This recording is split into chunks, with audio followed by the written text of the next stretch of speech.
बच्चों का जन्म होता है। कौन?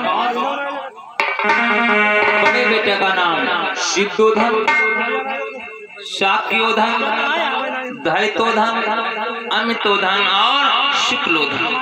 5 बच्चों का जन्म होता है। सबसे बड़े बेटा सिद्धोधन होते हैं, जो भगवान बुद्ध के पिताजी। इधर महाराज सिद्धोधन अपने महलों में बैठे होते हैं। कौन? महाराज सिद्धोधन। भैया दो कुर्सी डाल दो।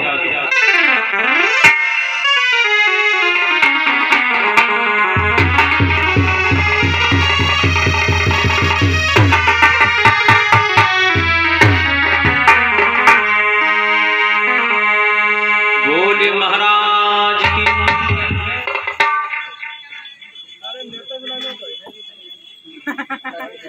तुम्हें कहा है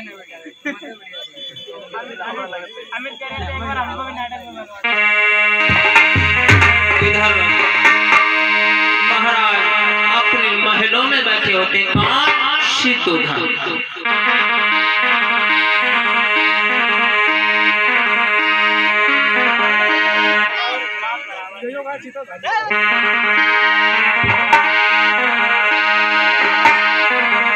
अरे बैठे राज में छाया, बैठे राजा महलन में, सीता हृदय रति है।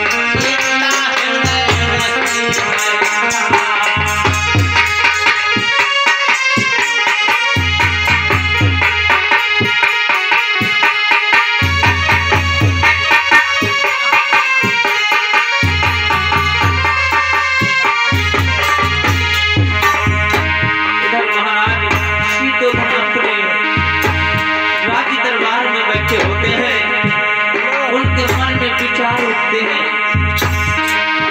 बड़ी चिंता बनी रहती है।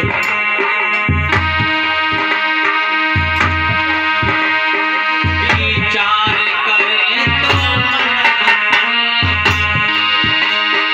अरे प्रजा के लोग हैं तो सहारा, कैसे राजी चला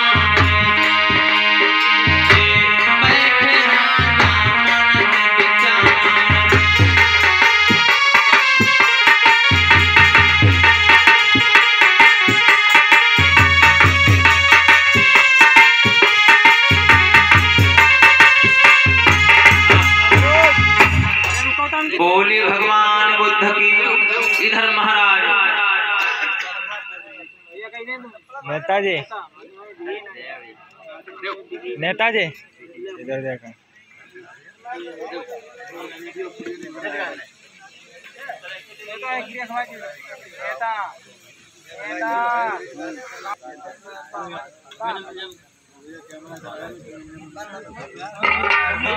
तुम डाई नहीं देते बना ना, ठीक है बना ले। इसके बाद कौन इसको बोले भगवान बुद्ध की। इधर महाराज खड़े हो जाते हैं और प्रजा वासियों से पूछने लगते हैं, ये मेरी माताओं, मेरी बहनों, मेरे भाई, अगर आप लोगों को किसी प्रकार की चिंता हो, किसी चीज की आवश्यकता हो तो हमसे कह सकता। प्रजावासी कहने लगे, नहीं महाराज, नहीं महाराज, आप बैठ जाओ, हम लोगों को किसी प्रकार की चिंता या कमी नहीं। महाराज अपने शयन जो सिंहासन था उस पर बैठ जाते। मगर महाराज के मन में एक चिंता बनी थी। कहने लगे महाराज, हेलो, क्या बताऊं? Hello hello hello hello hello hello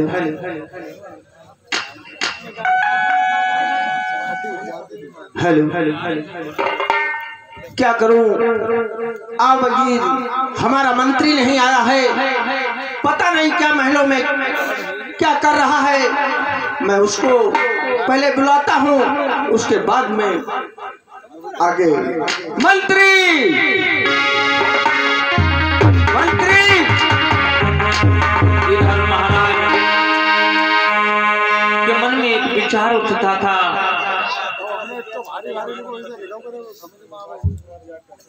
इधर महाराज जी ने अपने मन में विचार करते हैं, क्योंकि महाराज के जो शादी के लगभग 11 व 12 साल हो चुके थे। उनके घर में किसी बाली व बच्ची को जन्म नहीं हुआ था। महाराज सोच रहे हैं हमारे न रहने के बाद में इस बड़े से महलों का वारिस कौन होगा, इस बड़े से राज का शासक कौन बनेगा, राजा कौन बनेगा। ये मन में विचार करते थे। इसी बात को लेकर के महाराज चिंतित बैठे थे, क्योंकि बात सत्य भी है।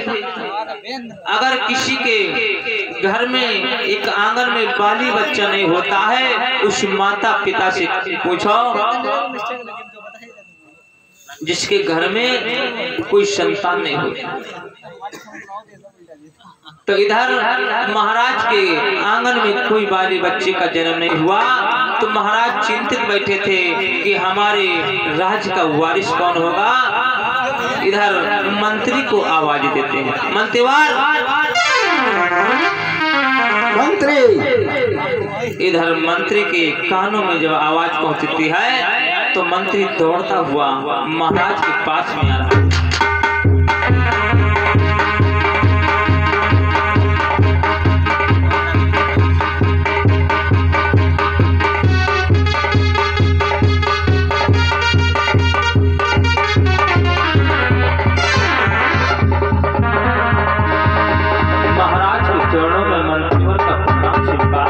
कुशल मंगल हो मंत्री, कुशल मंगल हो। बोलो महाराज, हमें किस लिए आज किया है? मंत्री बोलो महाराज। अवश्य बताएंगे तुमको मैं किस लिए याद कर रहा हूँ। इधर मंत्री कहने लगा, सुनो महाराज। बोलो मंत्री। अरे किसी का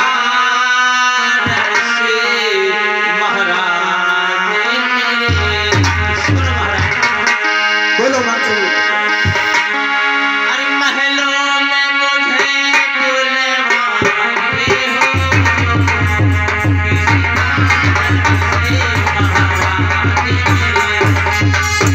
अवश्य बताएंगे मंत्री किस कारण से महलों में तुम्हें बुलवाए हैं। अवश्य बताएंगे मंत्री।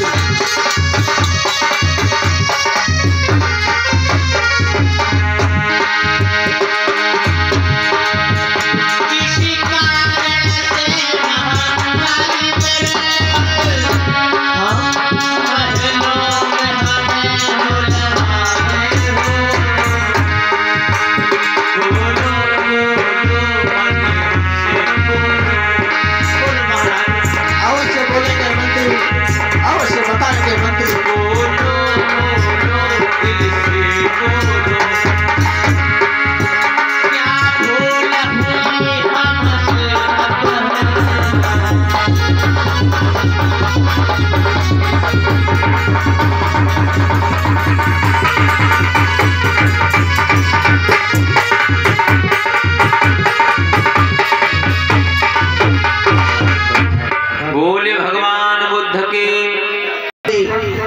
अवश्य बताएंगे कि किस कारण से महलों में तुम्हें बुलाए हैं।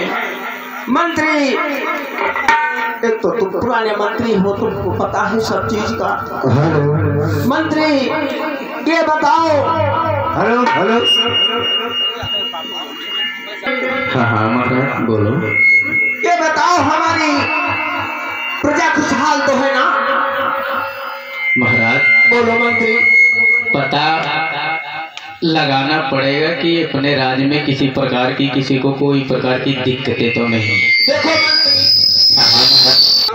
तुम पुराने मंत्री हो और तुम्हें सब चीज का पता है कि मैं अपनी प्रजा को पुत्र के समान मानता हूँ।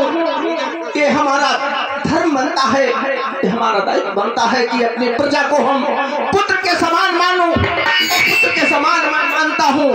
किसी प्रकार की हमारे प्रजा को दिक्कत न होना चाहिए। मंत्री जा करके हर नगर में, हर गली में पता करो कि किसी प्रकार की हमारी प्रजा की कोई प्रकार की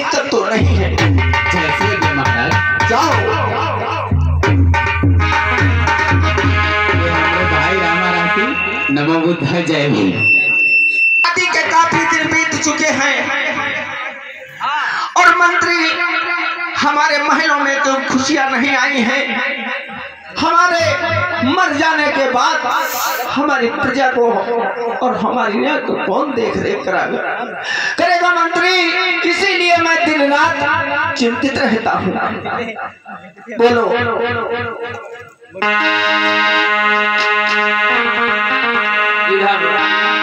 हेलो इधर महाराज की आवाज बातों को सुनकर के मंत्रीवार इधर कहने लगा महाराज। बोलो मंत्री।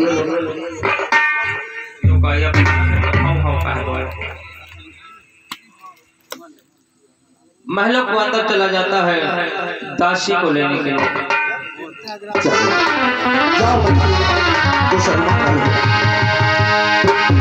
दासी को लेकर के इधर मंत्रीवार कहाँ चलता है? महलों के अंदर।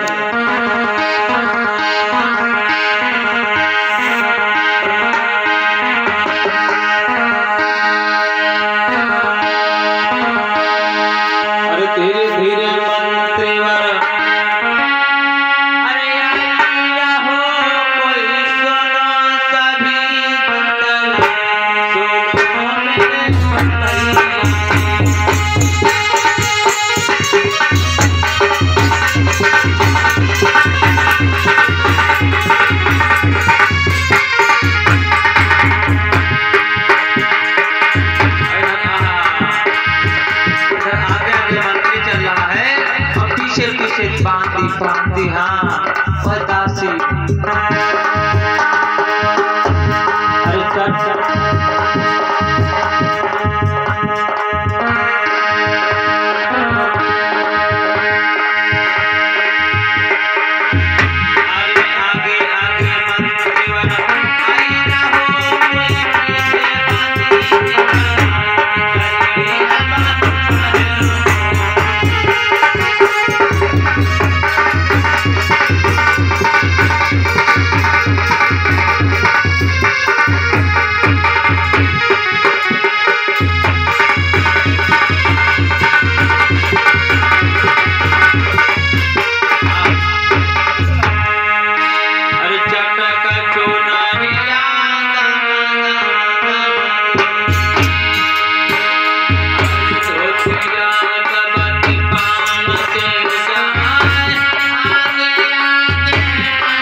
बोले भगवान बुद्ध की।